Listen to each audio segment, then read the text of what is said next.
Hello, I'm John Rossi, a touring drummer with a love of all things animal. When I'm on the road, I visit as many zoos, aquariums... Hey, wait a minute. What's going on? Hey, what's going on there? Hello? Hello? Hello? We interrupt your regularly scheduled program to bring you Rossifari Zoo news. News you can use from the world of zoos and conservation. Every week, we bring you breaking news and analysis from around the globe, featuring the animals you love and the people who care for them. And here's your anchorman, John Rossi. Hi, what's up? Hey now, welcome to the Rossifari podcast and our weekly zoo news episode. For those of you who don't know, this is when we take the time to look at what's going on in the world of zoos and aquariums and animal conservation and cool animal stuff as a bit of a newscast and just kind of talk through some of the stories from this last week or two. So, happy that you're here. Excited to have you with me.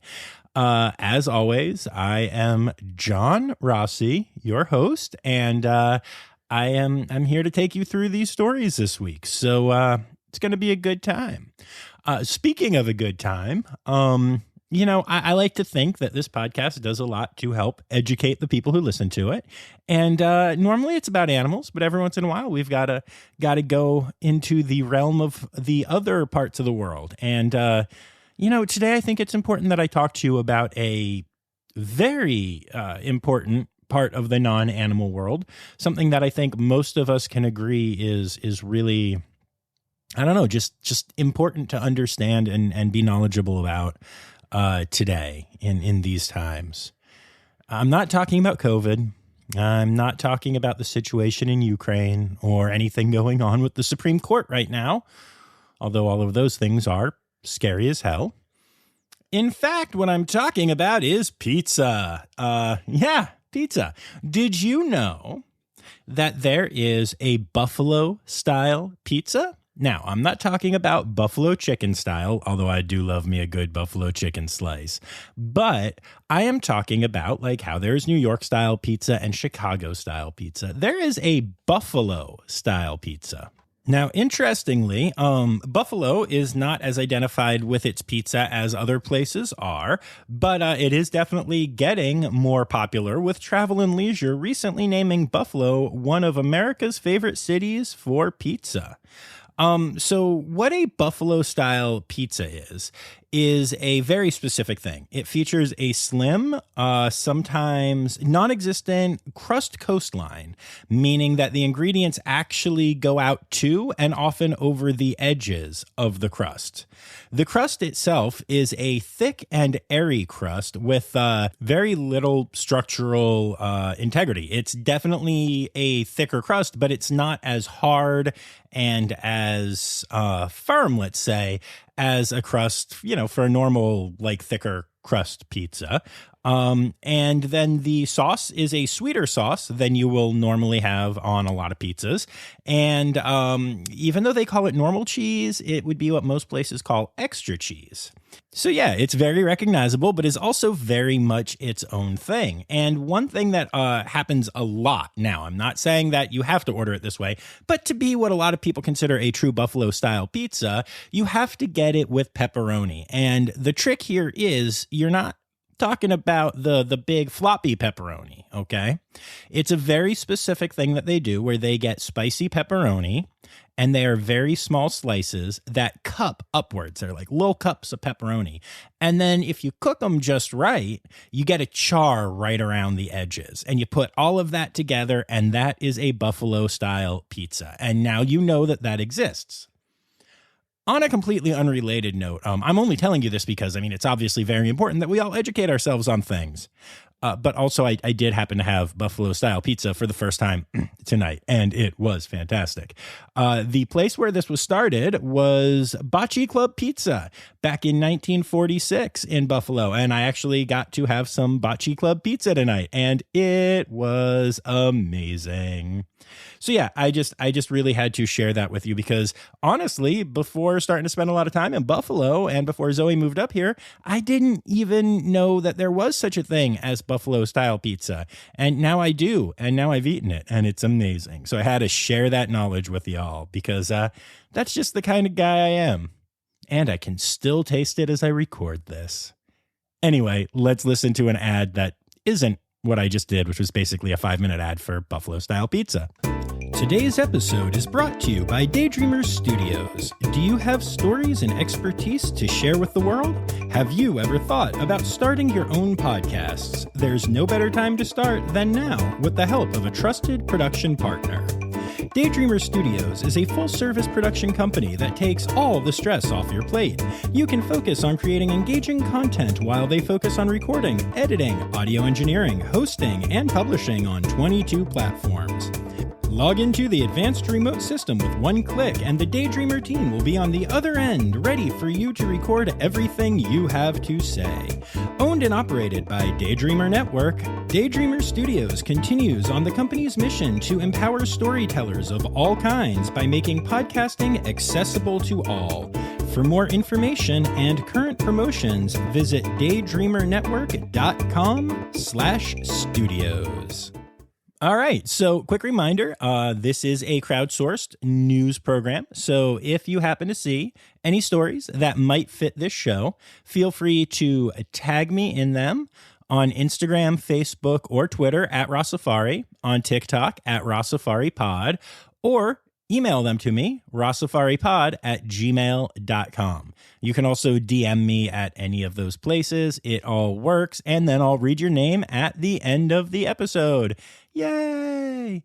So don't forget to do that and follow all those places and hit subscribe on this thing and do all the things that you're supposed to do that I'm supposed to say at the start of every podcast, but I find them boring, so sometimes I skip them, and I assume that you appreciate that. Who knows?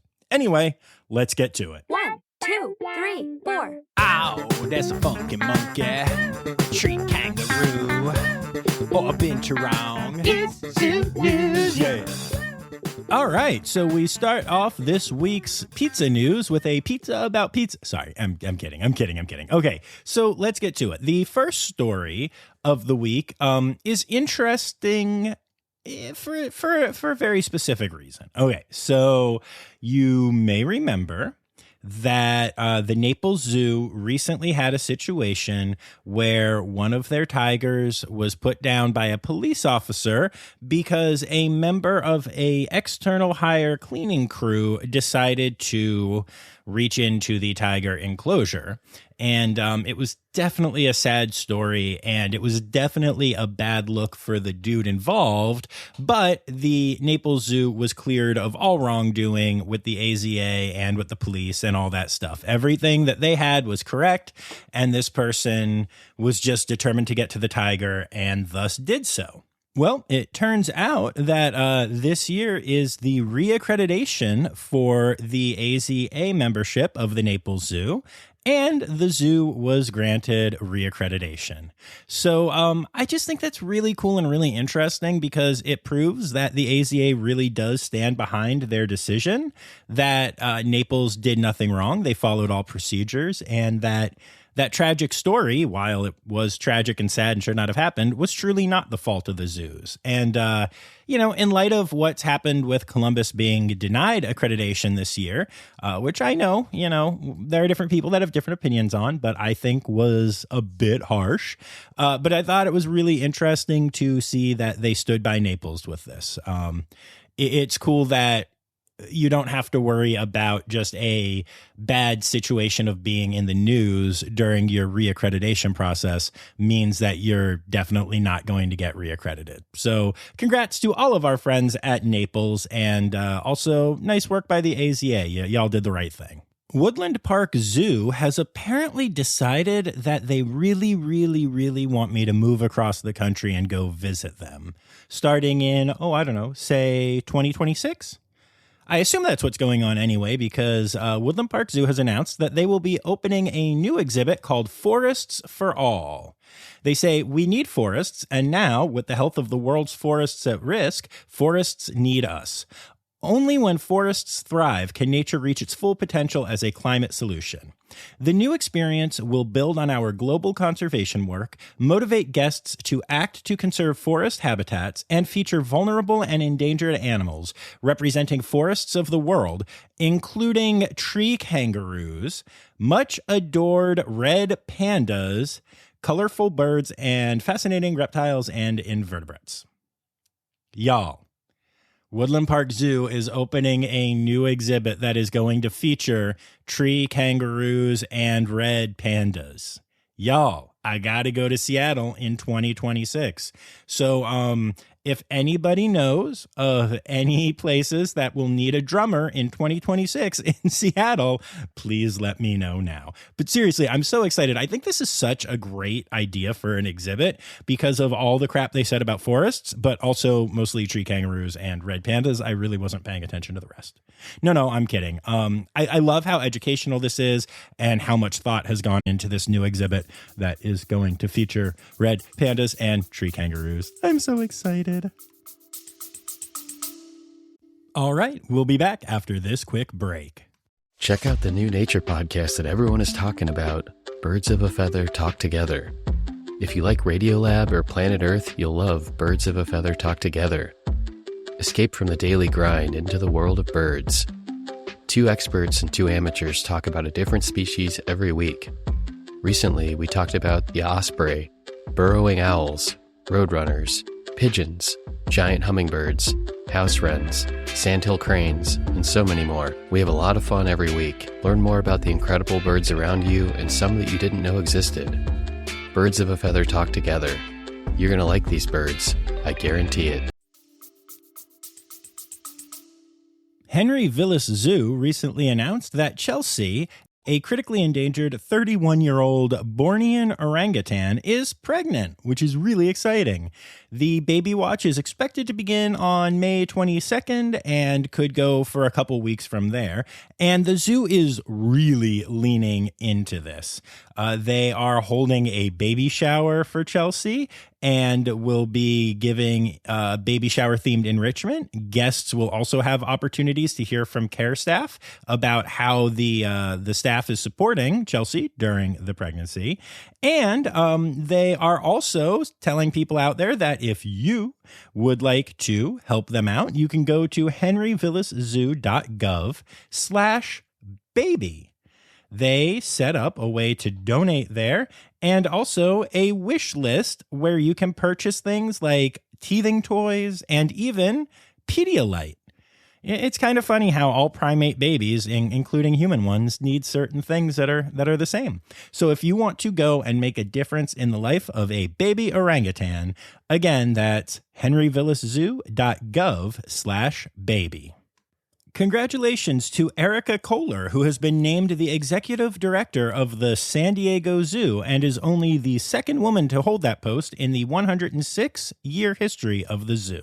Erica has been at the zoo for the past 7 years as the zoo's director of operations, and during that time, she has done a bunch of incredible work. She was in charge of managing the closures and reopenings in 2020 because of coronavirus, and also was in charge of opening the new habitats during this time, which include Africa Rocks, which is one of the most amazing exhibits at any zoo ever, and Wildlife Explorers Base Camp, which you recently got to hear all about, the newest exhibit that just opened at the San Diego Zoo that is so next level that it's kind of Disneyland or Disney World, but with animals and education, and it's just amazing.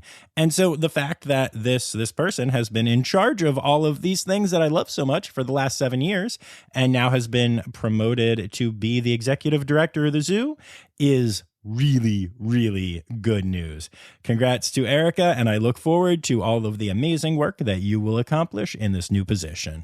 And speaking of cool new hires at big, awesome facilities that I love, Angel L. Mumma has been named the new Senior Vice President of Finance for the Columbus Zoo family of parks. This includes the Columbus Zoo, Safari Golf Club, the Wilds, and Zoombezi Bay, which is the water park that's at the zoo that I never ever go to because why would I not spend all my time at the zoo being, at the zoo? In this new position, Momo will oversee the full range of accounting, finance, and investment management functions at all of the places that I just mentioned, and will also provide strategic recommendations to enhance the financial performance and business opportunities of the organization, according to the Columbus Zoo, because I wouldn't have said it like that. Anyway, this is really exciting because, as y'all know, there was some financial malfeasance under the previous team leading to some of the issues that the zoo is facing with the AZA right now. And while those people are gone and money is being paid back and all that stuff, it's really good to see this new person in this position ready to roll. She has an amazing background, a great history, and I think this is going to help clean up any lingering doubts about the Columbus Zoo moving forward for the AZA and anyone who thinks that maybe they are a problematic institution, which does not include me. So congratulations to everyone there. This is such a great step in the right direction. Okay, so I need to preface this next story, which is a sad one, by telling y'all that because of my schedule this week, I am recording Zoo News fairly early. It is Tuesday right now, and this episode won't drop until Friday.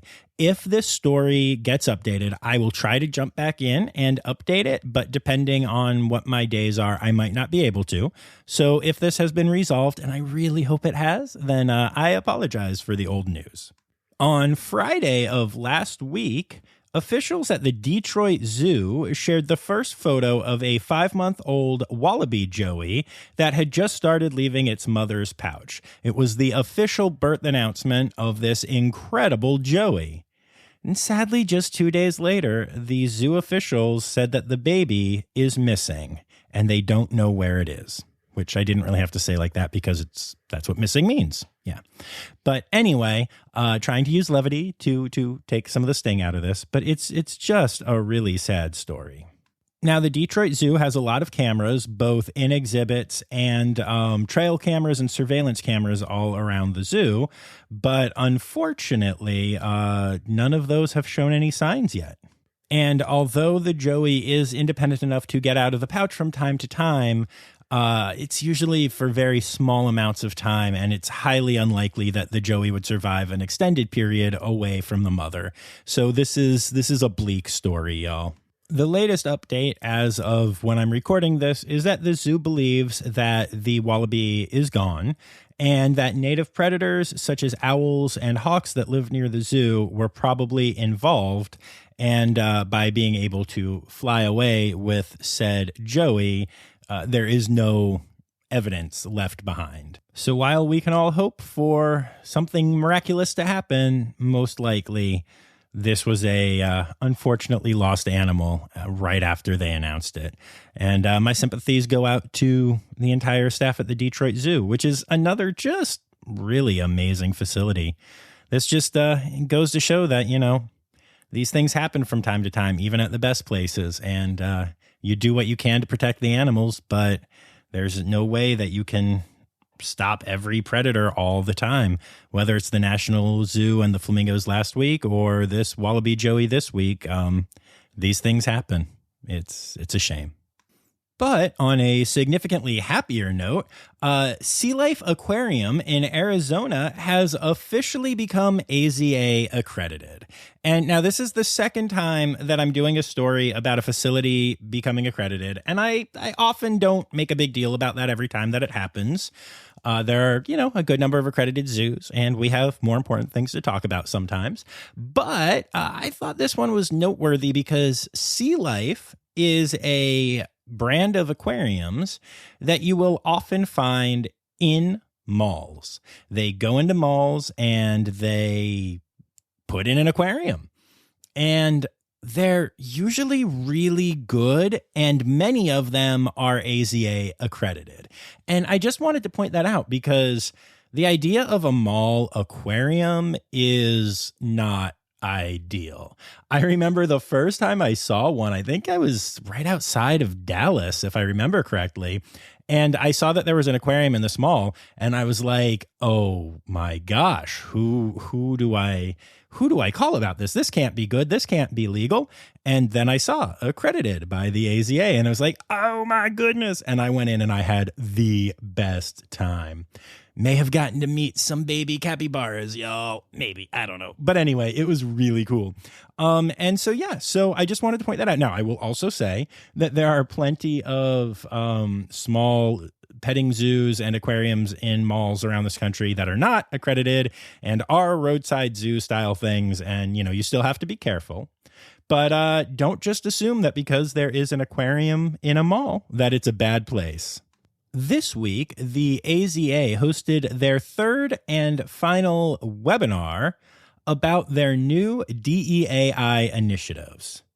DEAI is an acronym, just like everything else in this industry, that stands for Diversity, Equity, Access, and Inclusivity. And as much as I, laugh about acronyms in this industry, this is actually a global acronym. A lot of companies are worrying about these things at this point. So the AZA has really gone into a very in-depth analysis of their DEAI efforts with their zoos.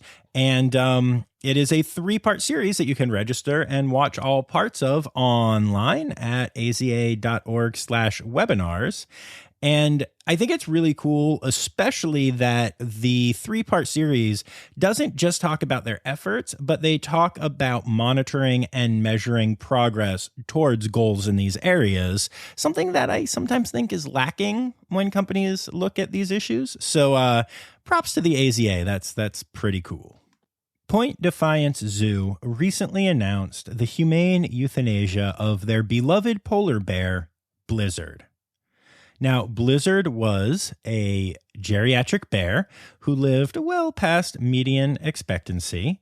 But, unfortunately, he started to show signs of declining health. And so they had to make the tough decision to euthanize him. And, whenever a polar bear passes away in this country, I see a lot of people ask about when their zoo will get the next one or what the plans are. And so I don't know if I've talked about this on here or not, but the federal government has some really strict rules about bringing polar bears into the country, basically saying that you can't, even if they're rescues, even if they can't be re-released, even if you could save their lives. So we're dealing with a very elderly and dwindling population of polar bears in the United States zoo community. So every loss is really tragic. And, the Cincinnati Zoo recently lost their last polar bear, again, geriatric, and have now moved on from the polar bear exhibit entirely. That happened a few years ago at Philadelphia, and it's now an amazing penguin exhibit. But when Goldilocks died there's no chance of getting another polar bear to replace her. So they had to move on, and I'm not entirely sure what will happen at Point Defiance. There are still polar bears in the country, obviously, but yeah, it's just something that I think zoo fans need to be aware of. Polar bears are going to be harder and harder to see in zoos moving forward. But to end the Zoo News segment on a not quite so sad note, the Orange County Zoo is opening a new large mammal exhibit, and they've started posting some videos and stuff behind the scenes, and it is gorgeous, y'all. And a big focus on the exhibit is going to be mountain lions, specifically California mountain lions, who are not able to be re-released for a variety of reasons, and thus would not be able to continue living if they didn't have an awesome home. And it just so turns out that the OC Zoo is not only going to give them an awesome home, but really went to town building some amazing exhibits. They've got walkways above where people can look up and see them, and the cats can cross from exhibit to exhibit over the walkways. and they've got waterfalls and all kinds of cool, very naturalistic stuff. It's an amazing exhibit design, and I am so excited not only for the zoo, but for the cats that really wouldn't have a chance at life if it wasn't for this zoo, and instead will get to have the most amazing life. And now it's time for Stereotypical Animal Podcast Theme Song. Here to bring you to conservation news. Would it even be conservation news if we didn't talk about red wolves? Well, yeah, it would. But still, the North Carolina Zoo, so okay, I could have put this in zoo news, but that was heavy and this section's light, recently announced the birth of a trio of red wolf pups. All three are male. And because of the needs in the wild population and the breeding populations and everything right now, all three are going to stay behind the scenes at the zoo as part of the breeding program. So while this isn't as exciting as the Akron pups that got to go out into the wild, it's still really important and actually really darn exciting. So congrats to the North Carolina Zoo and everyone involved with the Red Wolf Recovery Program. I'm so excited. SeaWorld was recently able to rescue a humpback whale that was snarled in fishing line off the coast of San Diego. And honestly, the truth is that's actually not that big of a news story. I mean, it's a huge deal that they saved a humpback whale, and it's also a ridiculously scary and huge deal to realize that, All right, we'll be back after this quick break. Hi, this is Kathy Hill from the Indian River Lagoon National Estuary Program. We're all about restoration projects in progress this season on One Lagoon, One Voice. Learn about the great strides the lagoon community is taking to restore and protect the Indian River Lagoon. Each week, we dive deep into discussions with scientists, resource managers, and nonprofit leaders to explore lagoon issues and solutions. From oyster reefs to clam restoration, algae blooms to muck, you'll learn all about the projects we're tackling to bring the Indian River Lagoon back to health. Click the link in the show notes to follow One Lagoon, One Voice, learn about the IRL Council, and explore our unique lagoon.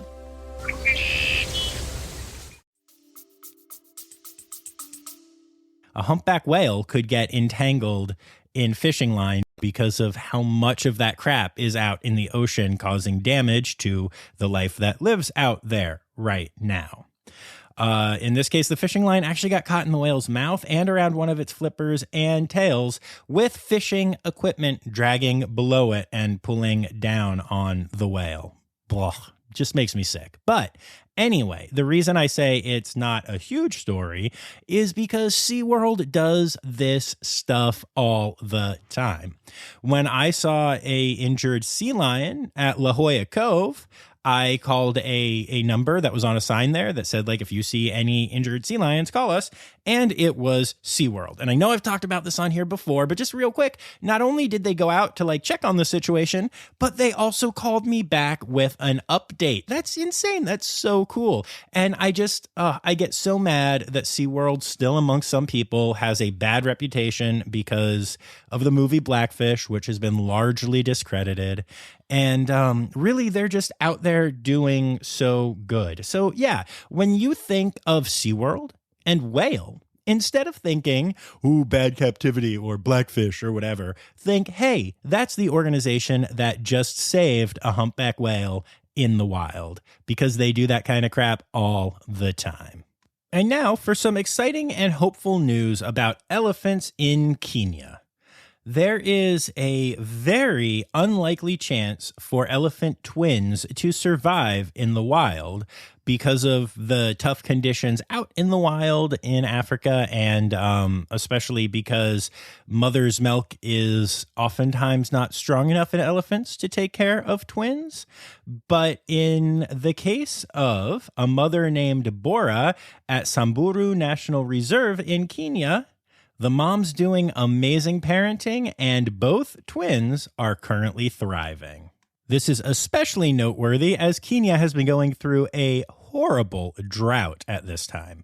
Now, this is still early days. The elephant babies are about 4 months old, and in general, elephants don't wean until they're 2 years old. So still a lot of work for Bora and the twins to do to keep everyone alive. But the fact that they've made it this long and seem to be doing very well is just amazing. So I love this message of hope. I think we all need that from time to time. And, as amazing as human conservation stuff is, it's kind of cool to hear about a story of an animal just doing something cool like that. There have been 6 new species of miniature frogs discovered in Mexico and Guatemala recently, and each of them is so small that they can fit comfortably on a human thumbnail. In fact, the smallest species, which is now Mexico's smallest frog, measures no more than 1/2 inch. Even more interesting than their size, the frogs actually are known as direct developing frogs, which means that they don't undergo a tadpole stage as part of their life cycle. They hatch from eggs as miniature versions of their adult forms, which is extra adorable when you consider how miniature their adult forms are. Scientists are working to study the species in question, but because of the newness of the discovery of this species and because of their tiny little sizes, there's very little known about their reproduction, their life history, and their behavior. In fact, no one has ever actually seen one of these frogs hatch. They just know that they hatch as little froglings. In fact, scientists had found examples of these frogs years and years ago and froze them, but they were so small and we didn't really have the tech to figure out what was going on with them that it was assumed that they were all just this one kind of species of tiny frog, and it was only recently that DNA testing was done on those frozen specimens where they found out that it was 6 distinct species, and then they were able to go out into the wild and start to find and study them. So lots of cool, interesting stuff going on with these little tiny frogs. And now,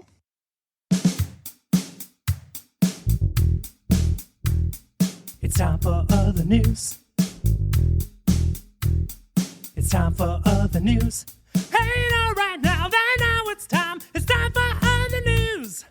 Hey, it's a segue to the part called other news. It has recently been discovered that the greater mouse-eared bat mimics the intense buzz of an angry hornet whenever it is attacked by predators, and thus convinces them that there is a scary hornet around and thus they should leave.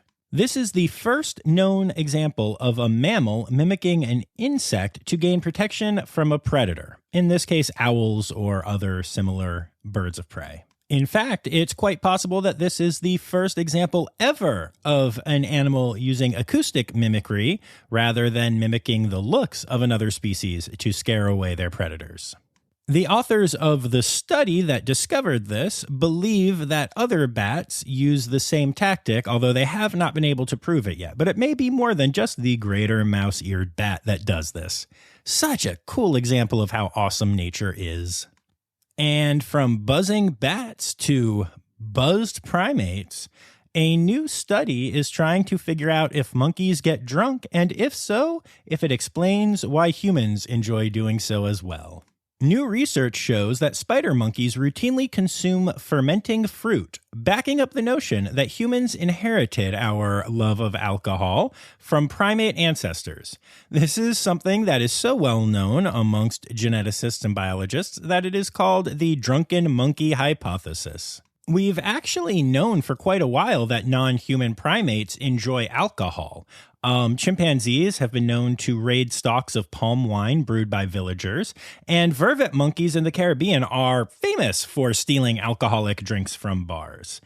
This new study, however, is the first to demonstrate that wild primates also enjoy getting a little tipsy in their natural habitat and as part of their natural diet without stealing it from drunken humans.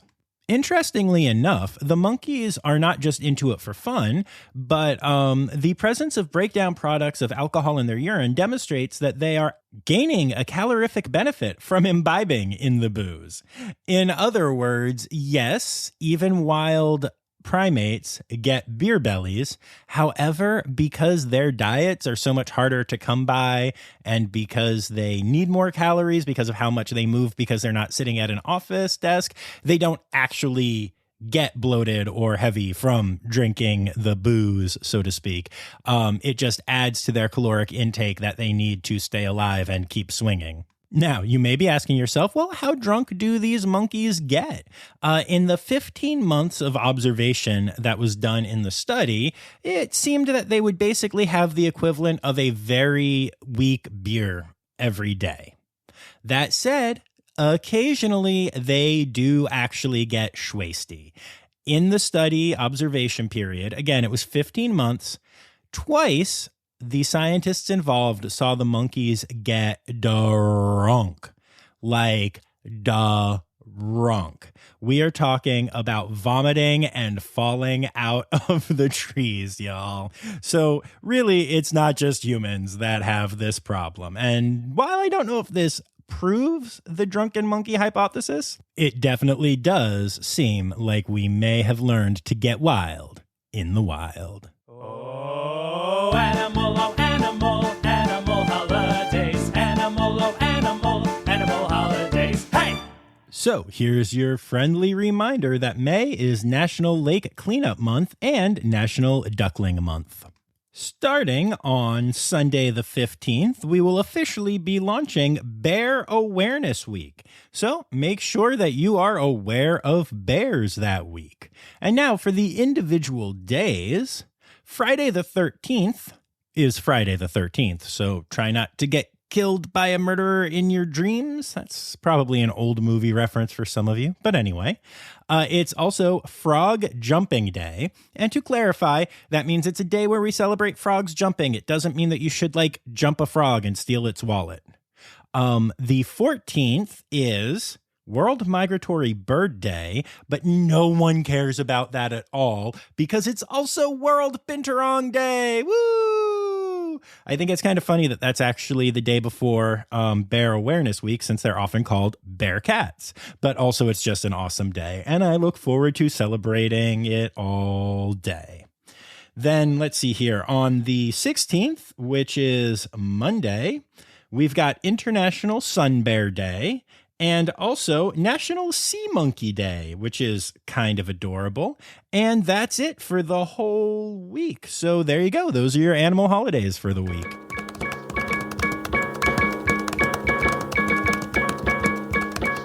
And just like that, another week of zoo news is in the books. I hope y'all enjoyed this one. I certainly did. And I'd like to say thanks to Laura Schenk, my Red Panda level patron, and also to everyone who contributed to this week's episode, and admittedly a couple of you last week's, but I had already recorded when you sent me stuff. So those people are Anya Keene, Colleen Lenahan, Kim Cooley, Dr. Ann Money, Michael Sebastian, Peter Oilo, Dylan Hoy, Megan Barrett, Marianne Rossi, and Liz Dunlevy. Thank you all so much for your continuing contributions to Rossifari Zoo News. Also, I have a slight confession for y'all. In this spot, I normally try to tell you who the next episode is going to be, upcoming on Tuesday, and I lied last week. Okay, it wasn't as malicious as all that. I thought it was time for our next adventure aquarium episode, and I was wrong. I was a month ahead. And so last Tuesday, you got to hear from Mara Rodriguez of America's Teaching Zoo. And this upcoming Tuesday, you're going to hear 3 mini-interviews, minterviews as I like to call them, with current students at the zoo that are learning to be zookeepers. There are some really cool insights and some really funny stories in there. So I hope y'all tune in. And hey, remember, friends, until next time, it's important to keep in your mind at all times that the words Newsy credits backwards are Steiderk Yiswen. The Rossifari podcast is produced, hosted, and engineered by John Rossi. Editing and fact-checking by John and Dr. Zoe Vesley Gross. Our theme song is Sevens by Nathan Burke, performed by Nathan and John. Interrupting John theme and additional voices by Taylor Isaac Gray. You can reach John directly on Instagram and Facebook at Rossifari or by email at rossifaripod@gmail.com. Rossifari is part of the Daydreamer Media Network. Now, stop listening to me and go visit a zoo.